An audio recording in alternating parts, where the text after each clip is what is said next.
Here's my story. B16. Black and have a family down in Alabama. They farm and own a huge amount of land in Huntsville. Uncle owns a big house and a bunch of trailers to put out the woods for hunting and camping. Down south, suggestions suggest that we go there to camp. Now, I'm a city kid from Chicago, so they tease the fuck out of me. Collect food, kill a pig and some chickens, and bring necessities out to camp for a few days. We get to the camp and it's obvious something is wrong. Area has this weird electric smell, like right before a storm, like ozone. We think nothing of it and pack and go down to a creek to swim for a couple hours. All of a sudden, some older white guy and a white teenager come out of the bushes. He has a shotgun on the crook of his arm and says hello and asks what we're doing this far back in the woods. Tell him about my uncle, whom he knows, and says we're out camping.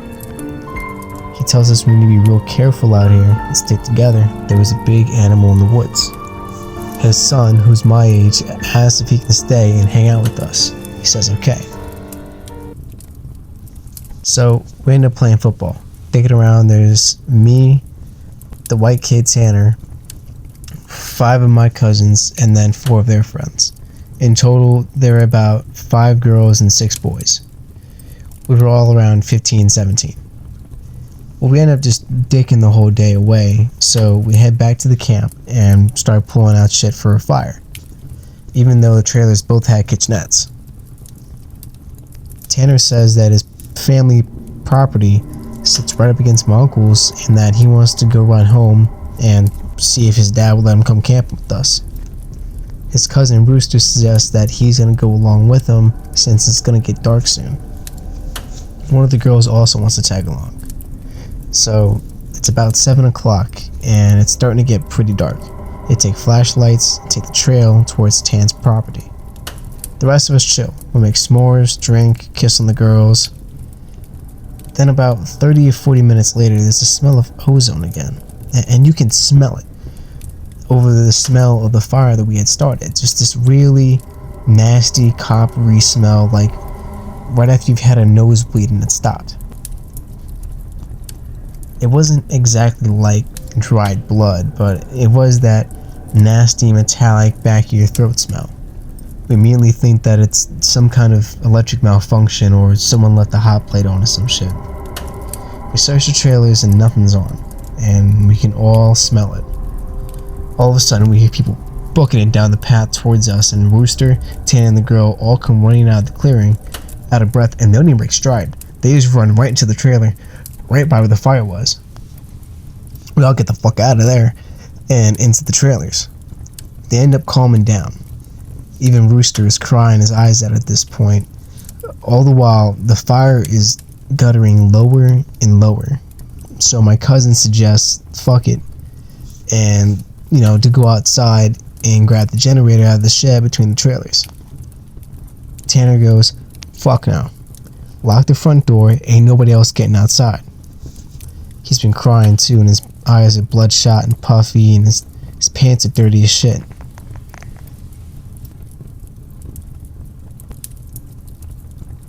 He goes on to tell us that they went up to his house.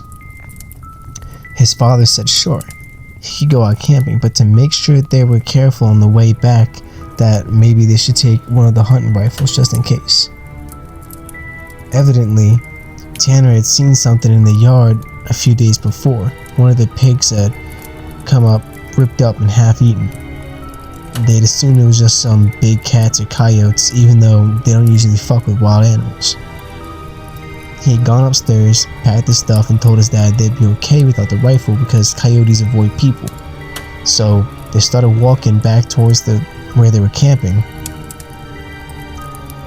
Rooster finally stops crying at this point and shaking, and the girl already had, but she was just staring out the window with a dumb look on her face. He says that they had gotten halfway into the woods towards the camp when they started to hear shit in the forest. It was almost pitch black by this time, so they weren't sure at first what the fuck it was. The girl says that she heard something in the bushes right off the trail, and they all beamed their flashlights over there, and there was someone just standing there, back of the woods in a little hollow. Rooster said they shouted at him, and told him that he was scaring the fuck out of them, what a dickhead he was. That's when he said he realized that the guy was facing away from them. So they kept walking, and they started smelling the nasty coppery ozone smell that they did before. They say that they look off into the forest on the opposite side, and it's a dude standing in the forest backwards, slightly closer to the path. So now they start power walking, and Tan goes, I should have taken the fucking rifle. As they're telling their story, the smell is still super strong, even inside the cabin. They say that after they started walking faster, a kind of low gibbering had started, coming from both sides of the woods. And as they started booking it back to the trailer, the girl says she had flashed a flashlight out into the woods to the side of them, and they'd seen something jerking itself to the woods.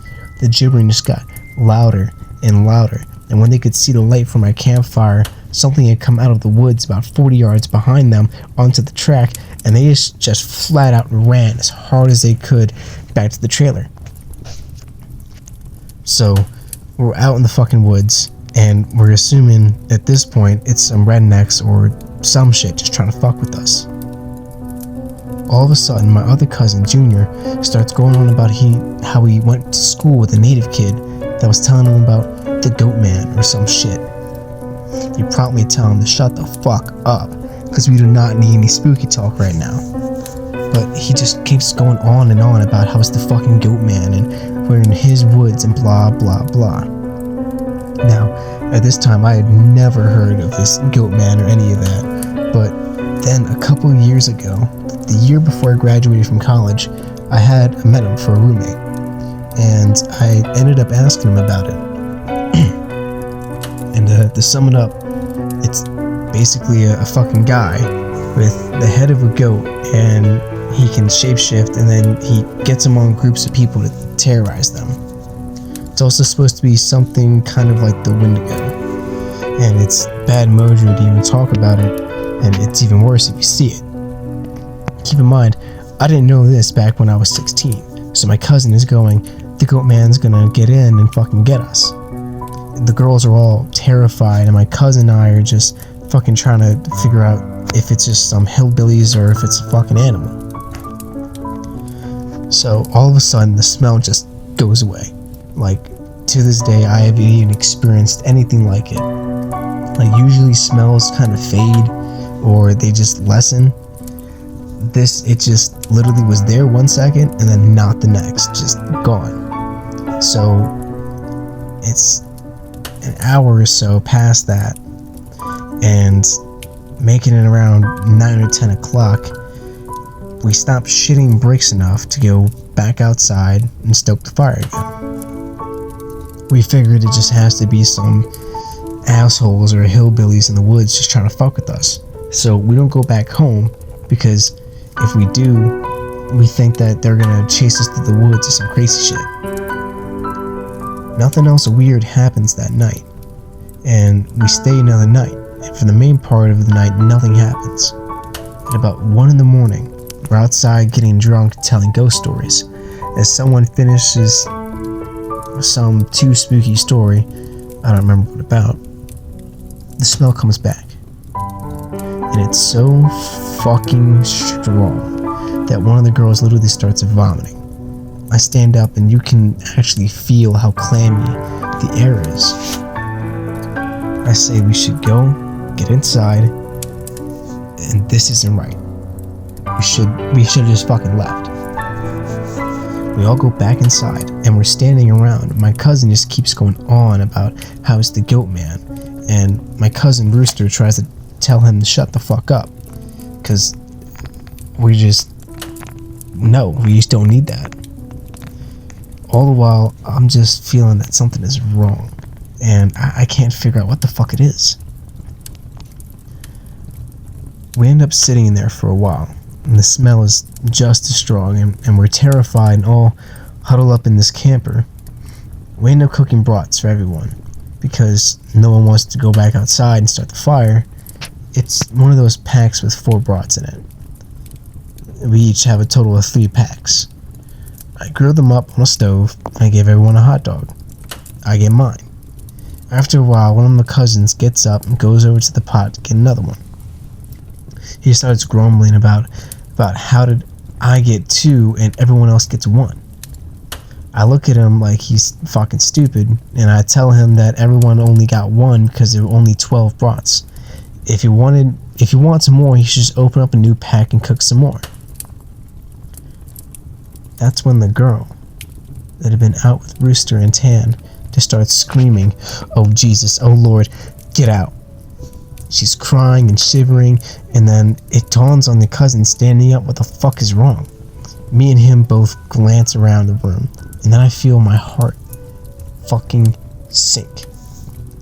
I run the fuck out of the cabin, and the girl runs out with us. The trailer door is banging against the side of the trailer as everyone books out of the cabin. One of my cousin's friends asks us what the fuck was wrong. I start counting us. There's only 11 now.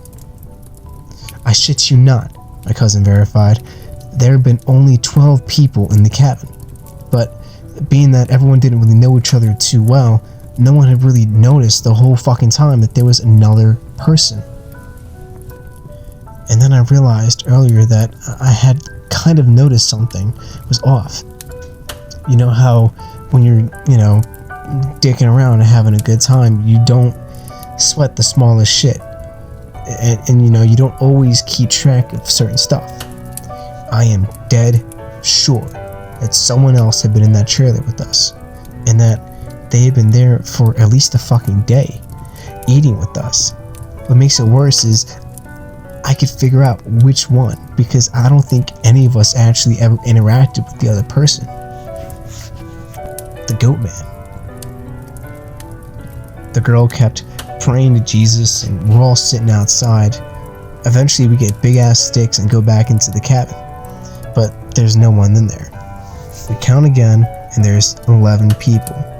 We go back into the trailer and lock the door.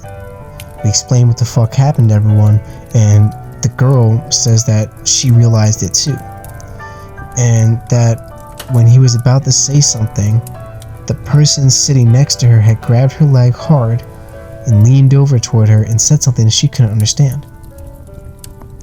So we pretty much are scared as fuck as we huddle together, and we end up falling asleep. When I wake up, the sun is just coming up, and half of the people are asleep and the other half are packing our shit up. We all want to walk back home, but like 4 people want us to stay until the sun is all the way up, and some people think that we're just fucking around and still want to stay in the trailers. I just want to get the fuck out of the woods. The girl's name was Kara, the one that the Goatman had touched. Anyway, I asked her if she really thinks that it was something bad, and she says that she just wants to go home and she doesn't want to be out in the woods alone for another night. So we decided to split up. The 4 that want to go can go, but I have to stay because I have the keys to the cabin and it's my uncle's, so I have to lock up. I'm super pissed at this point because I feel like people aren't taking this shit seriously, and I definitely didn't want to be out in the woods for another night. I spend the entire rest of the day trying to convince the rest of the people, now 4 girls and 4 guys, to get the fuck out of Dodge. Tanner leaves with them to go get a rifle and says that he's gonna be back. So there are just 7 of us left by around 4 p.m. At around 5, he hasn't made it back yet, and we're getting extremely fucking antsy. And the only reason I stopped begging them to go back was because he went to go get a gun. Well, it's about 5:30 p.m. or so when one of the cousins that did stay says that the girl Kara is outside. We all look outside, and sure enough, she's standing by the fire pit with her back to the cabin. I'm thinking to myself, if she was so fucking scared, then why the hell would she come back? And then I get this nasty feeling in my gut. Keep in mind, the whole time the coppery smell has just been gone. And now I realize I can smell just a twinge of it. I say this to everyone else, and everybody, these are the people who wanted to stay, and fucking woods, after we just had the goddamn Goatman in our midst, is laughing at me and asking me if I set this up to scare them. I'm looking at them like, I'm not fucking bullshitting you at all right now. I asked them why the fuck would I play like that. So one of the girls goes outside to get Kira. She gets halfway to Kira and stops cold. Kira starts heaving.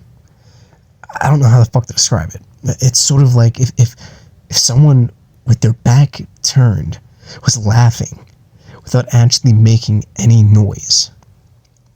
It was this fact that made me realize that there was not a fucking sound in the whole woods. It was dead silent. This was like later in September, so it was fairly hot at the time, but it was also super chilly some days too. And you could usually hear big ass geese honking in the woods, you know, some kind of birds and some shit, squirrels chattering and all that. So I step out the door and I tell her to come back in the fucking trailer right damn now. She backs up to the trailer, we lock the fucking door. We pull down all the shades except one, and put a guy there in a chair to watch her. She stands there for another 20 minutes or so. The guy turns, says that she's still there, and there's a huge fucking bang on the door. We all jump the fuck up, scurrying around the living room of the trailer. The banging is so fucking loud. So now, my cousin is holding one of the girls, and the other two are kind of giggling with nervous laughter, and me and the other two guys are shitting bricks. Then we hear Tan. He's screaming, "Let me the fuck in!" to stop fucking playing. So we go over to the door and open it, and he stumbles in with a rifle. There's nobody else outside. Evidently, he had walked out to the campsite. Nothing weird happened in the forest, but he had seen a girl. Mind you, he said it was not Kira standing there. When he had gotten to the edge of the clearing, she had turned toward him with this slack-jawed look and just stared him down, slowly tracking him. As he walked around the campsite, or as he walked around the outside of the clearing towards the camp. He said it wasn't till he was almost halfway to the trailer he had realized that she was getting closer to him. She had started off by the fire, and without him even seeing her move, she had been turning, inching closer. He said that he just ran the rest of the way back to the cabin, thinking it would be open. And when he got to it and the door was locked, he turned and it was about half the distance to the door. He looks around the room and he gets super pale. He pulls me to the side in my ear and whispers, "You know there's only 7 of us in here, right?" And I get that feeling where your stomach, it dropped to your nuts. It had been back inside the trailer while we were sorting out who was going where. And then when we were all outside earlier to talk in the day, it just slipped right back in.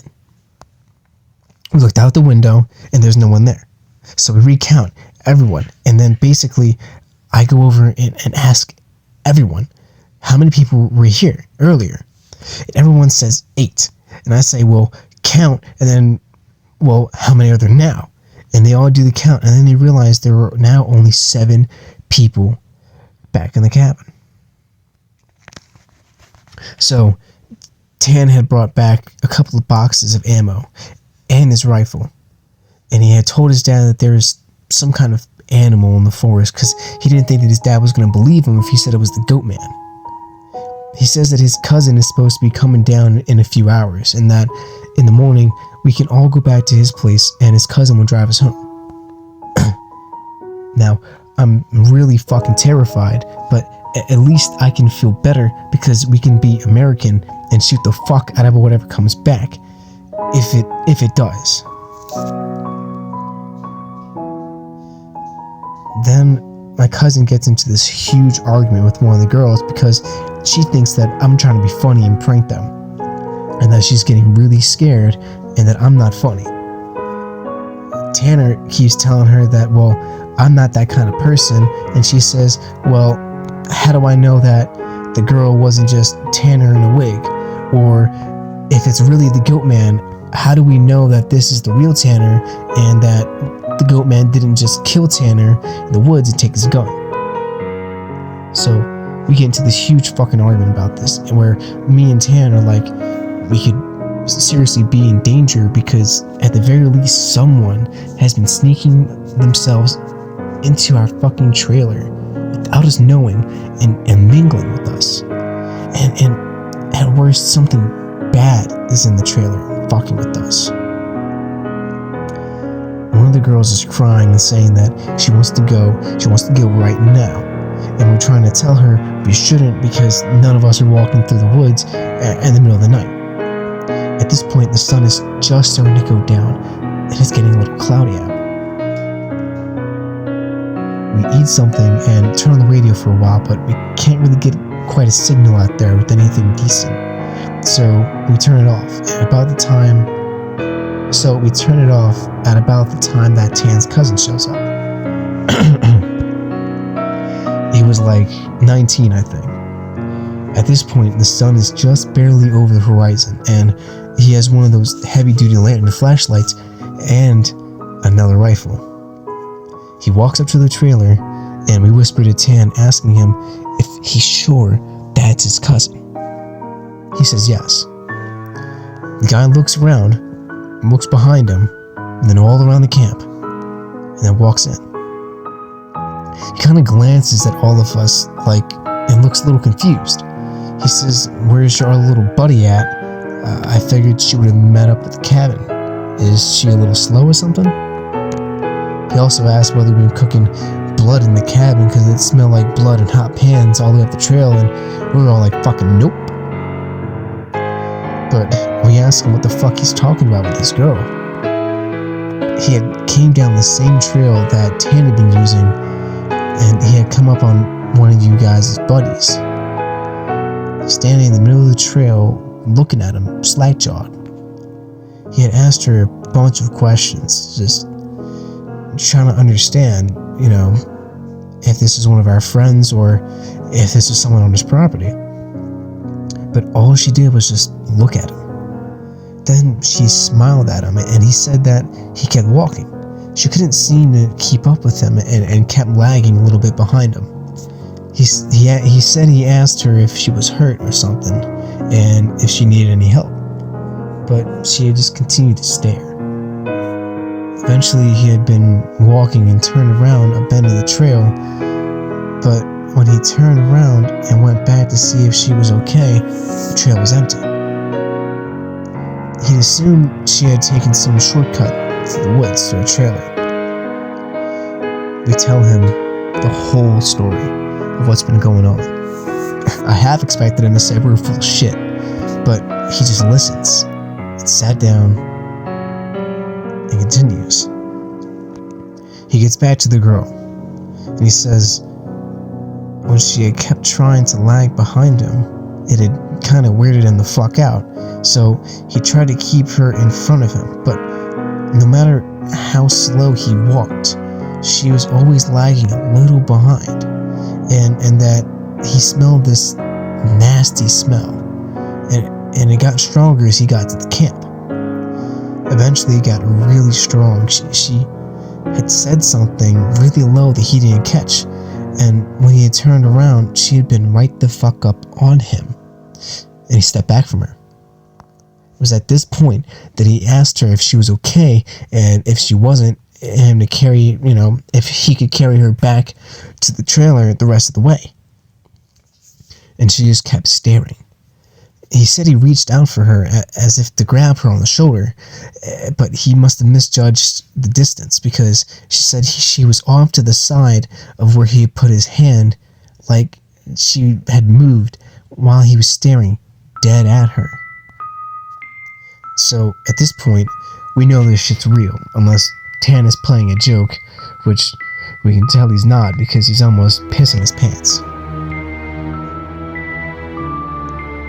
So, they load up their rifles, we eat some more, and kind of just sit around until around 11 o'clock.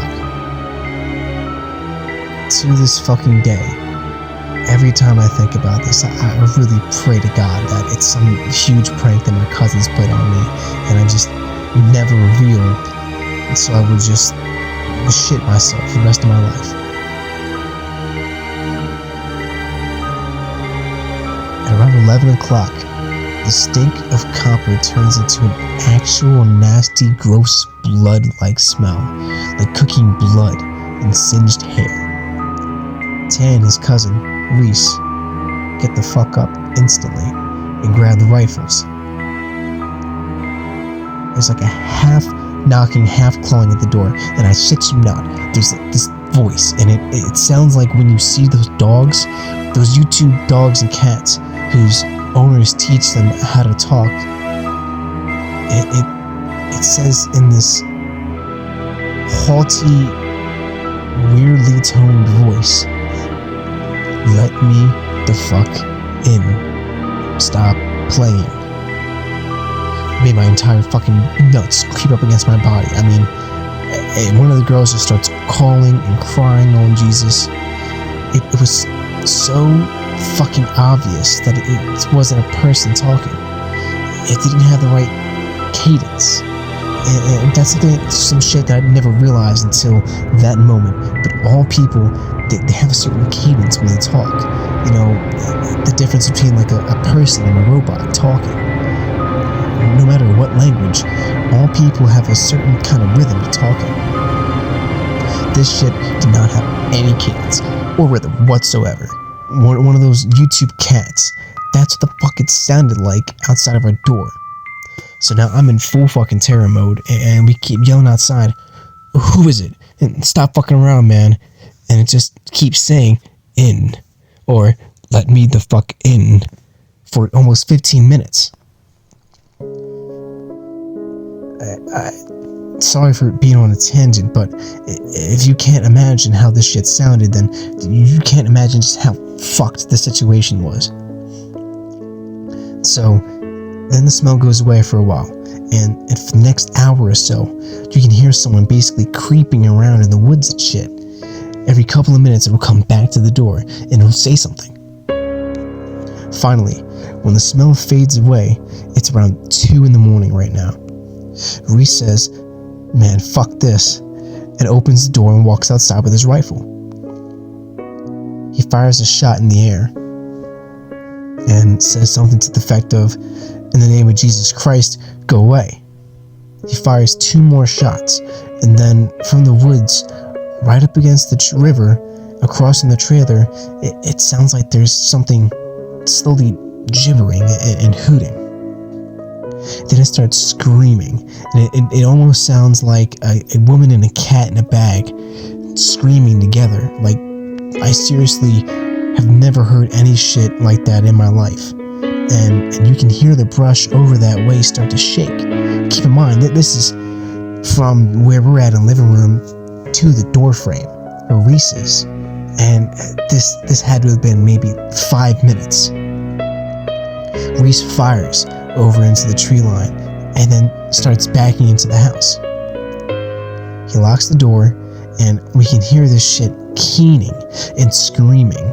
Reese says that something had come out of the bushes super low to the ground and crawling towards the cabin. He had shot at it. Pretty much that was how the rest of the night went. It was literally screaming constantly for the next 2 hours, and we could hear some shit moving out of the tree line, but it never came back up into the cabin until everyone had finally fallen asleep. Tan had been sitting in the chair, watching the door with his rifle. Nobody else heard or saw this, and he told me 2 days later after the whole thing was over. He said that he had been nodding off after the screaming and noises finally stopped, and he had almost been asleep when he saw someone come out of the bathroom and lay down in the middle of the floor. Just go to sleep. He assumed it was one of us, and he just nodded it off. But then he kind of realized something was wrong, and While pretending to be sleeping, he counted us. There were 9 people in the cabin.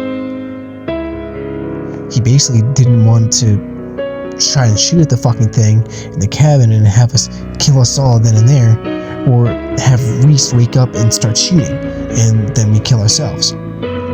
So he just stayed up, awake all night, pretending to be asleep. Sometimes he said it would stand up and do this kind of weird jittery thing, or heave like it was laughing, then it would lay back down. The story closes pretty weak from my perspective, because from all I know, nothing had happened. We woke up, and I noticed that Tan was a little jittery and that he was avoiding looking at all of us. But we ate some breakfast, packed up, and started walking to his house. He stayed last in the cabin, and he said he'd lock up and bring me my uncle's keys, just to start walking and he'd catch up, which I really didn't want to fucking do. Got a little bit up the path when he started coming up. Basically, we just jogged back to his house, and his cousin took us home. There was a window in the bathroom. Tan had gone back to lock up, and he looked in there. We were too stupid to lock a screenless window. The window was fucking up when he went in there. I'm guessing he had been doing that all along, waiting for us to fall asleep or slip up and then getting in amongst us. It walked with us all the goddamn way back to his house, and then he said it lagged to the back of the group and looked him dead in the eyes for walking in the woods.